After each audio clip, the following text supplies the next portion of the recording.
Shalom, Israel. I hope everyone had a good day. I hope everyone is having a good week. You know what? Living in this world, it kind of teaches us to just chase things. Materialism. You want to have things. Get this, get this, get this. It's all about getting the bag. It's all about getting money. It's all about buying things. It's all about materialism. At least that's what's promoted in our culture, in our communities. Chasing things. You got to have things because that's how you are defined. At least that's what they want us to believe. But the Most High says, seek after Him.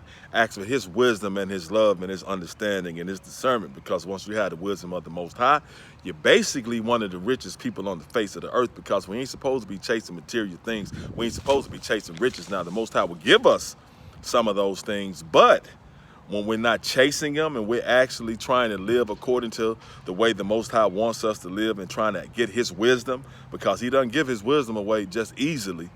But once you have wisdom, you're pretty much one of the richest people on the face of the earth. That's why when the Most High asked Solomon, what do you want? I give you anything.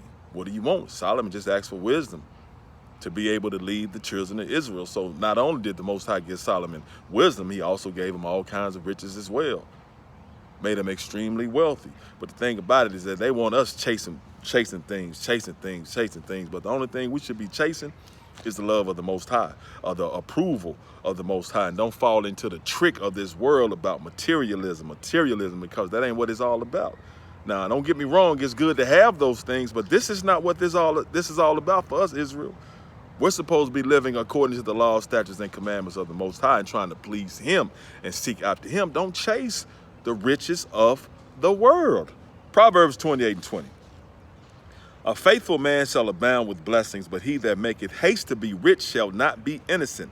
To have respect of persons is not good, for a piece of bread that man will transgress. He that hasteneth to be rich hath an evil eye, and considereth not that poverty shall come upon him. He said, he that's quick to be rich got an evil eye. That means you do anything to get rich.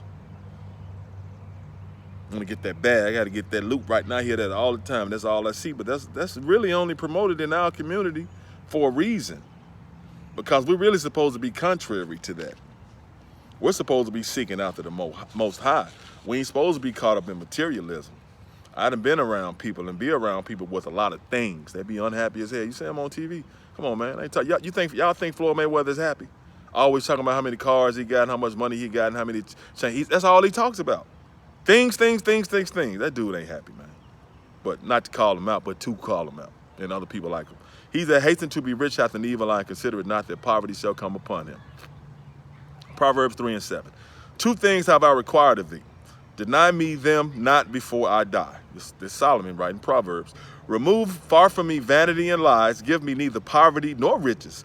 Feed me with food convenient for me, lest I be full and deny thee and say, who is the Lord? Or lest I be poor and steal and take the name of my God in vain. What Solomon was saying right now, don't give me poverty, don't give me riches, give me food that's convenient for me, which means don't make me overly wealthy, because I might get corrupted and I might just totally forget about the Most High and get haughty and prideful and be like, yeah, I'm rich, I ain't got to listen to nobody, I get to do what I want to do, I make the rules. But he also said, don't make me poor so I'll be stealing and robbing and taking stuff or be inclined to do that. Give me food convenient for me, which means give me food, give me enough to survive and to be comfortable and kind of enjoy this life. That's what he was asking. But we know Solomon had all kinds of riches. But that's what he's saying. You know, don't make me poor that I might want to steal, but don't make me too rich because I don't want to take the name of my Lord in vain. Sirach 31:30. Watching for riches consumeth the flesh, and the care thereof driveth away sleep. Sirach 10:5. In the hand of God is the prosperity of man, and upon the person of the scribe shall he lay his honor. Why is earth and ashes proud? There is not a more wicked thing than a covetous man. For such an one setteth his own soul to sale, because while he liveth he casteth away his bowels. Just coveting to want everything. I want that. Somebody else got it, I want that. Always looking. You got a Benz, but they got a Benz that's a little bit newer. Or theirs might be old. They just got a new fresh paint job. I want that Benz. You can go buy you one now. You want that one. Coveting somebody else. That's the Most High says. Solomon is right, man. There's not anything more wicked than a covetous man. You'll sell your own soul. And we know a lot of cats sell their soul. A lot of people sell their soul for fame and for riches and for wealth because they hasten to get rich. They have an evil eye. They'll do anything to get rich. Anything to get rich. Thought that was some lint. That ain't nothing but some gray hair. I love it. Love the gray hair. Love the gray hair. But Sirach 10 and 11. For when a man is dead, he shall inherit creeping things, beasts, and worms. What they're saying right now is when you dead, you ain't taking none of that money with you, them cars, them clothes, them designer clothes, designer shoes, them watches, that jewelry. You ain't taking none of that. Only thing you're going to inherit in death is creeping things and beasts and worms. At least your body is. That's in, because the body decays. That's what that said. For when a man is dead, he shall inherit creeping things, beasts, and worms. Sirach 10 and 12. The beginning of pride is when one departed from God and his heart is turned away from his maker. When you depart from God, it means you no longer believing in the Most High. You're no longer following those laws, statutes, and commandments that he gave us, children of Israel. Whether you want to believe it or not, those laws, statutes, and commandments are forever. Deuteronomy 11 and 1. He says that these are my commandments forever. And that Sirach 10 and 12 says, the beginning of pride is when one departeth from God and his heart is turned away from his maker. For pride is the beginning of sin, and he that hath it shall pour out abomination. And therefore the Lord brought upon them strange calamities and overthrew them utterly. The Lord hath cast down the thrones of proud princes and set up the meek in their stead. The Lord hath plucked up the roots of the proud nations and planted the lowly in their place. The Lord overthrew countries of the heathen and destroyed them to the foundations of the earth. He took some of them away and destroyed them, and I've made their memorial to cease from the earth. Pride was not made for men, nor furious anger for them that are born of a woman. They that fear the Lord are a sure seed, and they that love him an honorable plant. They that regard not the law are a dishonorable seed. They that transgress the commandments are a deceivable seed. The Most High, Solomon is writing, Sirach is writing right there. This advice, good advice. He's saying they that regard not the law are a dishonorable seed. But people will tell you, you ain't got to do the laws no more. When the Most High said his laws are forever. And if you're not following the laws of the laws, statutes, and commandments of the Most High God, you are dishonorable seed. Among brethren, he that is chief is honorable. So are they that fear the Lord in his eyes, picking up at verse 20 and to 21. On 21 now. The fear of the Lord goeth before the obtaining of authority, but roughness and pride is the losing thereof. Whether he be rich, noble, or poor, their glory is the fear of the Lord. It is not meet, which means it is not proper, to despise the poor man that hath understanding, neither is it convenient to magnify a sinful man. Don't be magnifying a sinful man because somebody's rich and got some status, they're a celebrity, but you know they living wickedly. Don't be magnifying them. Don't be talking good about them. Don't be propping them up, because them riches, man, was gotten in wickedness. Even though the Most High says he give wicked people riches too. He gives it to them too. But just to let you know, that's Sirach 10. And that was 20 that I started with among brethren. The 21, 20, 22 is whether he be rich, noble, or poor, their glory is the fear of the Lord. It is not meet. That's 23. Then 24. Great men and judges and potentates shall be honored. Yet is there none of them greater than he that feareth the Lord. Unto the servant that is wise shall they that are free to do service, and he that hath knowledge will not grudge when he is reformed. Be not overwise in doing thy business, and boast not thyself in the time of thy distress. Better is he that laboreth and aboundeth in all things than he that boasted himself and wanted bread. My son, glorify thy soul in meekness, and give it honor according to the dignity thereof. Who will justify him that sinneth against his own soul? And who will honor him that dishonoreth his own life? The poor man is honored for his skill, and the rich man is honored for his riches. He that is honored in poverty, how much more in riches? And he that is dishonorable in riches, how much more in poverty? Which means if you're an honorable person and when you ain't got much, you should be an honorable person when you get some riches.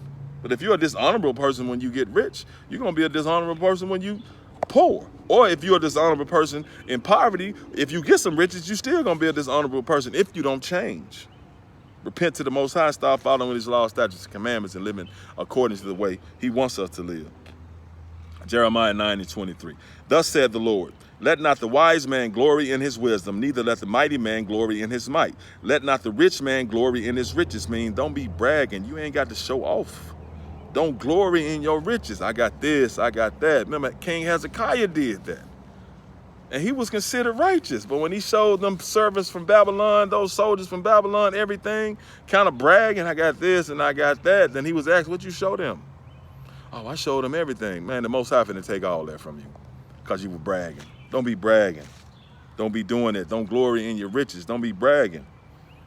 Jeremiah 9 and 24. But let him that glorieth glory in this, that he understandeth and knoweth me, that I am the Lord which exercise loving kindness, judgment, and righteousness in the earth. For in these things I delight, saith the Lord, because the Most High gives riches. He the one makes you rich. He the one does that. So what you bragging for? We can't be bragging about nothing because we ain't do it ourselves. Hard work pays off. Yeah, you work hard, but at the end of the day, there's a lot of hardworking people that don't got a lot. That's why the Most High says he make it rich and he make it poor. So what you bragging for? The Most High gave it to you. And it's really better to have little and be righteous than to have a lot and be wicked. Psalm 37:16. A little that a righteous man hath is better than the riches of many wicked. For the arms of the wicked shall be broken, but the Lord upholdeth the righteous. The Lord knoweth the days of the upright, and their inheritance shall be forever. They shall not be ashamed in the evil time, and in the days of famine they shall be satisfied. But the wicked shall perish, and the enemies of the Lord shall be as the fat of lambs. They shall consume, into smoke shall they consume away. Proverbs 16:8. Better is a little with righteousness than great revenues without right. Psalm 84:10. For a day in thy courts is better than 1,000. I'd have rather be a doorkeeper in the house of my God than to dwell in the tents of wickedness. What they writing right there is that I would rather be a doorkeeper, a servant, a butler. What's my man like Jeffrey on the Fresh Prince of Bel-Air? I'd rather be like Jeffrey, a butler, in the house of the Most High than to dwell in the tents of wickedness. That means to live in a mansion, several mansions with wicked ass people and doing wicked things. I'd rather be a servant in the house of the Most High than live in all this, have all this decadence and all this riches and this wealth and be wicked as hell. Tobit 12:8. Prayer is good with fasting and alms and righteousness. A little with righteousness is better than much with unrighteousness. It is better to give alms than to lay up gold. And basically what he's saying, man, like I said, don't be chasing riches. It's good to have it. It's great to have it. But seek the Most High first. And when he gives it to you, you'll appreciate it and you'll remain humble. I played pro ball. I had a lot of money. Then I spent the majority of my life broke, trying to raise 4 kids. Child support payment, 3 other kids to take care of at home with the wifey. Telling you, man, I've been there. But those tough times, blessings. Don't chase riches, chase after the love of the Most High. I'm so glad he woke me up and showed me who I am and showed me who we are. But just think about that now. We're the only community that they pushing, gotta get the bag. Gotta get the bag. It's all about the bag. It's all about material things. They don't do that thing. They don't do that with anybody else.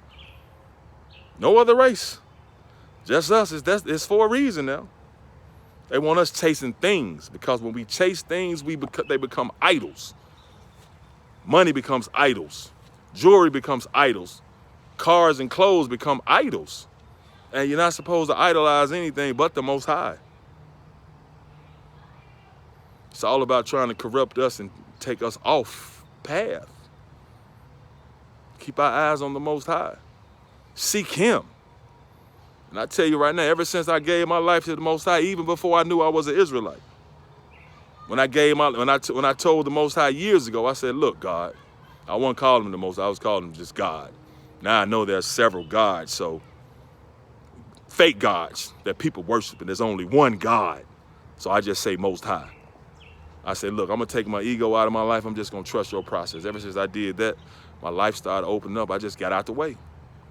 Because our ego messes us up. I got out the way. And when I got out the way, things started happening. He would bring stuff to me crooked ways. And he does that when we think ain't no way that's gonna happen. It just comes out of nowhere like, pow, and bring us something crooked ways. We know it's him giving it to us. He does that for a reason. So we'll know it's him. That's why he always wanted us to go fight. Our ancestors to go fight with just a little bit of people. Because when we won, he wanted us to know that's me fighting with y'all or fighting for you. You ain't do it yourself. Same thing with it. Don't be chasing riches, Israel. Chase the love of the Most High. Follow the law, statutes, and commandments. And he'll give us anything and everything. Shalom.